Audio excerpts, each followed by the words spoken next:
আসসালামু আলাইকুম রহমতুল্লাহ। হ্যাঁ, প্রিয় দর্শক, আপনি কি আপনার স্বামীকে বাধ্য করতে চান বা আপনি কি আপনার স্ত্রীকে বাধ্য করতে চান? তাহলে এই ভিডিওটা আপনার জন্য। হ্যাঁ, আপনার স্ত্রী যদি আপনার কথা না শুনে, আপনার মন মতো না চলে, তাহলে আপনার স্ত্রীকে মুহূর্তের মধ্যে আপনি বাধ্য করতে পারবেন। আপনার স্বামী যদি আপনার কথা না শুনে, আপনার মন মতো না চলে, মুহূর্তেই আপনি আপনার স্বামীকে বাধ্য করতে পারবেন, আপনার স্ত্রীকে বাধ্য করতে পারবেন। কিভাবে? সে কোরআনে একটি আমল আজকে আপনাদের শিক্ষা দেব। ভিডিওটি শেষ পর্যন্ত দেখুন, দেখলে বুঝতে পারবেন কিভাবে সে আমলটি করবেন এবং কোন আয়াতের মাধ্যমে সে আমলটি করবেন। তবে ভিডিওটি শিখে রাখার জন্য সম্পূর্ণ ভিডিওটা স্কিপ করা ছাড়া দেখতে হবে। স্কিপ করা ছাড়া দেখবেন কেন? যদি স্কিপ করেন তাহলে গুরুত্বপূর্ণ কথা চটে যাবে, আপনি আমল করতে পারবেন না, পরে ফলাফল পাবেন না।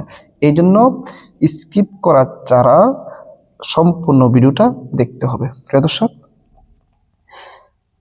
বিস্তারিতভাবে আলোচনা করব, তবে যারা আমার চ্যানেলের মধ্যে নতুন আছেন অবশ্যই চ্যানেলটি সাবস্ক্রাইব করে নেবেন। প্রিয় দর্শক, আসুন কি বলেছি। এই দেখেন, অনেক সময় স্ত্রী অবাধ্য হয়ে যায়, স্বামীর কথা শুনে না। আবার অনেক সময় স্বামী স্ত্রীর কথা শুনে না। ভালো কথা, স্বামী তো স্ত্রী তো আর স্বামীকে শাসন করবে না, কিন্তু এটা নয়, শাসনের উদ্দেশ্য নয়, বরং এটা তো হচ্ছে আপনি স্বামীকে বলতেছেন যে ওই মেয়ের সাথে ওটা বসা করবে না বা ওই খারাপ কাজটা করবে না, এরকম ভালো কথা বলতেছে, কিন্তু সে শুনে না। এই ক্ষেত্রে কিন্তু শাসন করবে সেটার কথা কিন্তু আমি বলতেছি না।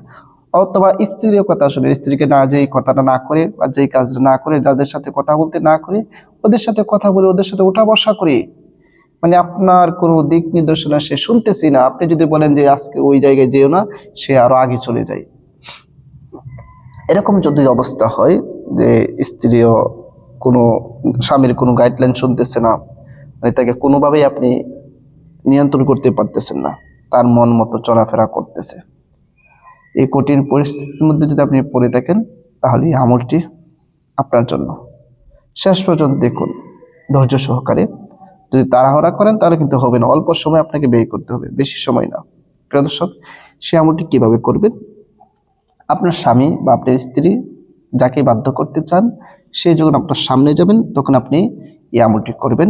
তার স্বামীর চেহারার দিকে তাকিয়ে মাত্র 3 বার পড়বেন। স্বামীর চেহারার দিকে তাকিয়ে মাত্র 3 বার পড়বেন। হ্যাঁ, সেটি পড়ার আগে আপনি ইস্তিগফার পড়ে নেবেন। আস্তাগফিরুল্লাহ রাব্বি মিন কুল্লি যামবি ওয়া আতুবু ইলাইহি লা হাওলা ওয়ালা কুওয়াতা ইল্লা বিল্লাহি আলিয়্যিল আযীম। 3 বার ইস্তিগফার পড়ার পরে এরপর 3 বার যে কোনো দরুদ শরীফ পড়ে নেবেন। আমি দরুদ ইব্রাহিম পড়তেছি। আল্লাহুম্মা সাল্লি আলা মুহাম্মাদি ওয়া আলা আলি মুহাম্মাদ কামা সাল্লাইতা আলা ইব্রাহিম ওয়া আলা আলি ইব্রাহিম إنك حميد مجيد اللهم بارك على محمد وعلى آل محمد كما باركت على إبراهيم وعلى آل إبراهيم إنك حميد مجيد। এরকম ভাবে 3 বার ইস্তিগফার এবং 3 বার দরুদ শরীফ পড়া যখন শেষ হয়ে যাবে, শেষ হয়ে যাওয়ার পর আপনি আপনার স্বামীর দিকে বা স্বামী স্ত্রীর চেহারার দিকে, যার জন্য আপনি আমলটা করবেন, স্বামী যদি করেন তাহলে স্ত্রীর চেহারার দিকে তাকিয়ে, আর স্ত্রী যদি করেন তাহলে স্বামীর চেহারার দিকে তাকিয়ে আপনি পড়বেন ওয়া আলকাইতু আলাইকা মাহাব্বাতাম মিন্নি ওয়া আলকাইতু আলাইকা মাহাব্বাতাম মিন্নি ওয়া আলকাইতু আলাইকা মাহাব্বাতাম মিন্নি। এটা কয়বার পড়বেন? 3 বার। 3 বার পড়ার পরে আবারও শেষে যে কোনো দরুদ শরীফ পড়েন, 3 বার পড়ে নেবেন। সাল্লাল্লাহু আলাইহি ওয়াসাল্লাম, সাল্লাল্লাহু আলাইহি ওয়াসাল্লাম, সাল্লাল্লাহু আলাইহি ওয়াসাল্লাম। আপনার আমল করা শেষ। যদি পারেন তার চেহারার দিকে একটি ফু দিয়ে দেবেন বা দম করে নেবেন, আর না পারলে নাই। এভাবে আপনি আমল করবেন প্রতিদিন। প্রতিদিন যদি এভাবে আপনি আমল করতে আমল করেন, দেখবেন আল্লাহ তাআলা আপনার স্বামীকে, অবাধ্য স্বামীকে বাধ্য করে দিবে, আপনার অবাধ্য স্ত্রীকে বাধ্য করে দিবে। হ্যাঁ প্রিয় দর্শক, এখানে দেখেছেন যে কোরআনী আমল, কোরআনের আয়াতের আমল, এখানে অন্য কোনো কিছু নয়। এই জন্য আল্লাহর উপর পূর্ণ আস্থা রেখে সহি শুদ্ধভাবে আমল করতে হবে। সহিশুদ্ধভাবে যদি আপনি আমল না করেন তাহলে কিন্তু ফলাফল পাবেন না। খুবই কার্যকরী একটি আমল, আপনি প্রতিদিন এই আমলটি করতে থাকেন, দেখবেন আল্লাহ তাআলা আপনার স্ত্রীকে বাধ্য করে দিবে, আপনার স্বামীকে বাধ্য করে দিবে।